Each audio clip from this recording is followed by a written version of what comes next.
Kadang-kadang ada orang ketika mereka diet tujuannya supaya kolesterolnya turun. Begitu kolesterol turun sekali, ini cirinya.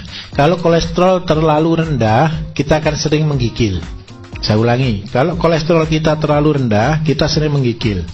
Bagaimana ngetesnya kolesterol itu tinggi atau rendah kalau tanpa uji lab? Kalau masuk di ruangan ber-AC, kalau kita bisa di suhu 25 derajat Celcius, bisa tidur tanpa selimut, bisa tidur tanpa kedinginan, itu berarti kolesterol kita normal.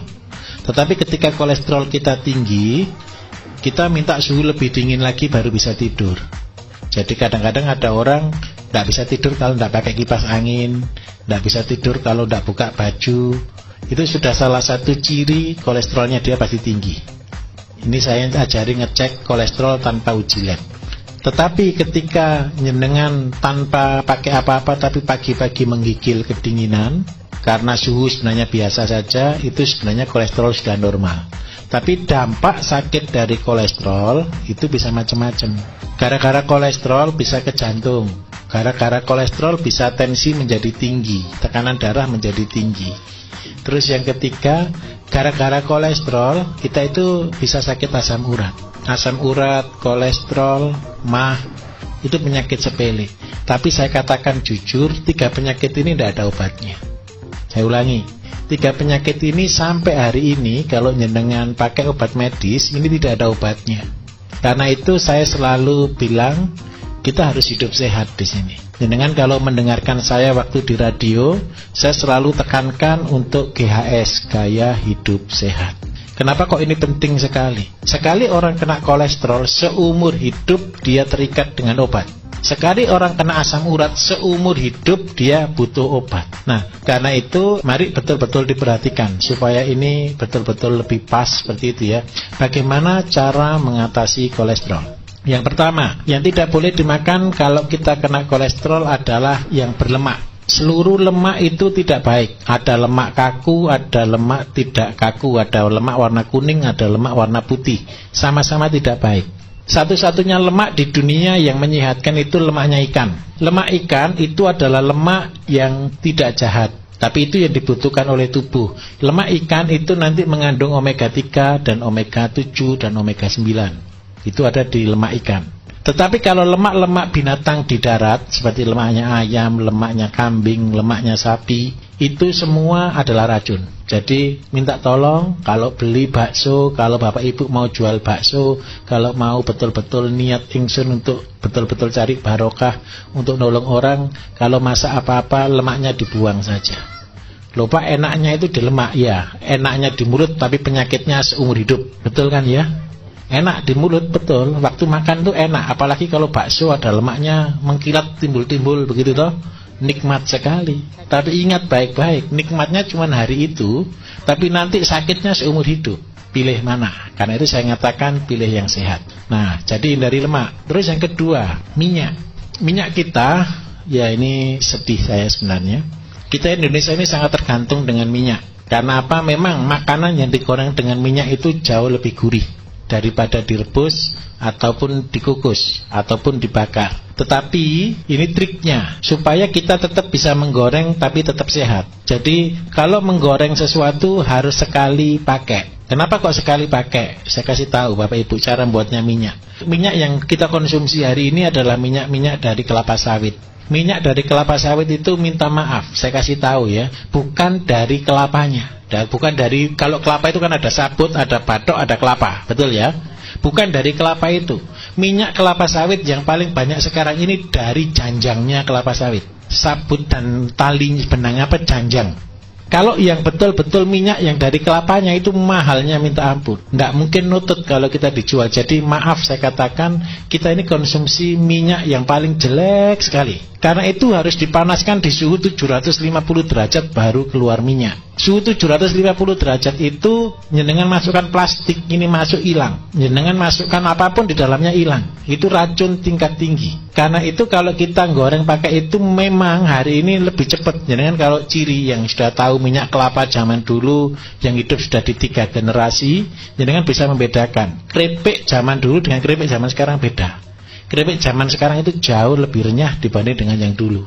Kenapa kok bisa seperti itu? Karena minyaknya yang kita pakai ini minyak pemanasan tingkat tinggi 750 derajat. Kalau jenengan buat minyak kelapa sendiri itu suhunya maksimal cuma 200 derajat Celcius. Nah, apa yang terjadi ketika orang mengkonsumsi minyak dengan suhu tingkat tinggi? Yang pertama, penyakit kanker banyak, kolesterol pasti banyak. Bagaimana caranya aman? Kalau goreng sekali saja buang. Jadi goreng sekali saja buang itu bukan berarti sekali goreng langsung selesai, enggak. Kalau goreng jangan terlalu banyak minyaknya, begitu sudah selesai goreng langsung dibuang. Jangan sudah minyak itu sudah tidak sehat, jangan pakai minyak yang banyak, gorengnya berulang, yang sekarang dipanaskan, besok disimpan, disaring lagi, dipakai masak lagi, terus seperti itu. Jauh dengan cara seperti ini jangan kena sakit yang macam-macam. Pasti yang jelas kolesterol. Kenapa saya sering kali berkata hindari gorengan? Karena apa? Saya belum pernah orang jual gorengan minyaknya sekali pakai, pasti bangkrut. Betul? Karena itu ya minta maaf, saya harus ngomong jujur di atas benar. Jadi itu kenapa saya tidak setuju dengan gorengan. Terus yang ketiga, hindari kerupuk. Kenapa kok kerupuk? Kerupuk itu bahannya cuma ada 3, saudara, yang paling penting. Ada tepung, ada minta maaf, ada penyedap, ada garam. Terus yang ketiga digoreng pakai minyak. Nah, minyak aja sudah sumbernya penyakit, ditambah garam dan penyedap, ini juga sumbernya penyakit. Karena itu ya memang enak. Baru di Jawa ini loh saudara, kita bisa makan ikan kerupuk. Yang hebat lagi satu, saya di pulau-pulau seluruh Indonesia saya sudah datangi, hanya orang Jawa yang makan kerupuk. Ini konyol. Udah enak, memang enak. Di luar Jawa tidak ada ikan kerupuk. Ikan itu ikan laut kan gitu toh. Hanya di Jawa ini ada ikan tempe dan ikan kerupuk. Duh, iya, ikan tahu. Bukan saya anti kerupuk, tidak. Alangkah baiknya kita cari yang sehat. Boleh kerupuk goreng pasir gitu ya, cari yang bagus. Terus yang kedua, kalau usahakan tanpa penyedap dan tanpa garam yang tinggi. Nah, kolesterol itu penting. Jadi lemak, terus gorengan, terus sama kerupuk itu yang utama. Nah, setelah 3 ini kita tidak konsumsi, tapi kalau dulunya sudah terlanjur sakit, maka keraknya, lemaknya itu nempel di pembuluh darah. Ketika nempelnya di pembuluh darah itu sangat mengganggu untuk yang pertama adalah kelancaran peredaran darah. Ketika darah ini tidak lancar, maka penyakit mengikuti. Kalau kolesterolnya tinggi, biasanya asam uratnya ngikut tinggi. Kalau sudah asam urat dan kolesterol tinggi, maka tensinya ikut tinggi. Setelah tensinya ikut tinggi, tahu-tahu jadi stroke. Nah, kalau sudah terlanjur seperti itu, bagaimana cara mengobatinya? Yang pertama, kita harus banyak minum air putih. Kalau sudah tahu kena kolesterol, minum air putihnya betul-betul minimal 1,5 liter. Sampai kencing kita betul-betul berwarna bening, bukan berwarna kuning, bukan berwarna coklat. Kalau jenengan waktu pipis itu sudah warnanya kayak teh, itu betul-betul kondisi parah. Itu pasti kalau pipis sudah panas. Kalau sudah pipis sudah panas, itu sudah tanda kutip besok kalau kerja bawa air, kemana-mana sangu air, tidak apa-apa. Kayak anak TK lagi tidak apa-apa, sangu air. Kadang-kadang kenapa? Bukan karena mahalnya air, malesnya beli air. Iya toh, kadang-kadang kan seperti itu kan. Mending kok gitu, kadang-kadang di rumah aja mau minum aja kadang-kadang malas kok. Jadi lebih baik airnya dibawa kemana-mana biar ingat. Jadi kalau bisa berapa banyak, 1 botol yang isi 1,5 liter, ketika minum bawa itu kemana-mana langsung diminum terus. 1 hari minimal harus habis 1 botol. Terus yang kedua, jalan satu-satunya untuk membersihkan lemak di dalam peredaran darah, kita harus makan makanan-makanan yang mengandung lemak pengurai.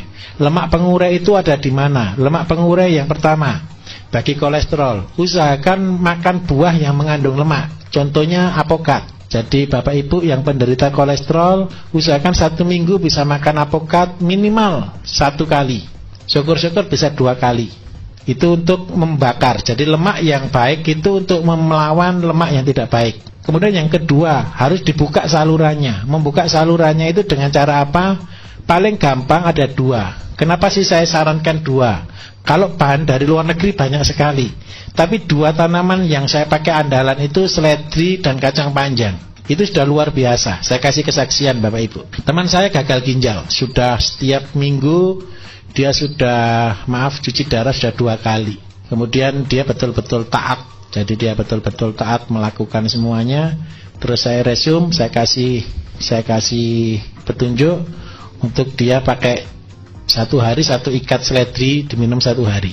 1 hari. Jadi dalam waktu 6 bulan dia sudah lepas dari cuci darah sama makan sukun. Itu sepele. Mungkin Bapak Ibu sudah sering kali dengar ini. Cuman satu kadang-kadang tidak taatnya itu loh.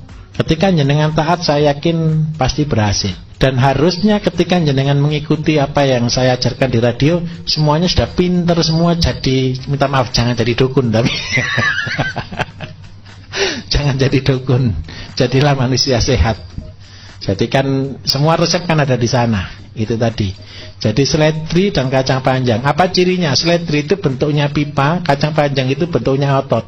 Jadi kacang panjang itu adalah nutrisinya otot, seledri itu untuk membuka saluran di pembuluh darah. Itu caranya kalau kita menganalisa satu bahan. Ngerti nggih? Seledri kan kayak pipa toh? Itu memperlancar peredaran darah. Jadi jenengan kalau punya bahan macam-macam silakan berkreasi, tidak apa-apa. Oh ini bentuknya kayak otak, oh ini bentuknya kayak hati, oh ini bentuknya kayak pankreas atau kayak empedu, kayak lambung. Silakan boleh berkreasi. Itu caranya seperti itu. Nah, tinggal sekarang nutrisinya untuk otot. Otot itu neuro, saraf itu otot itu digerakkan oleh saraf.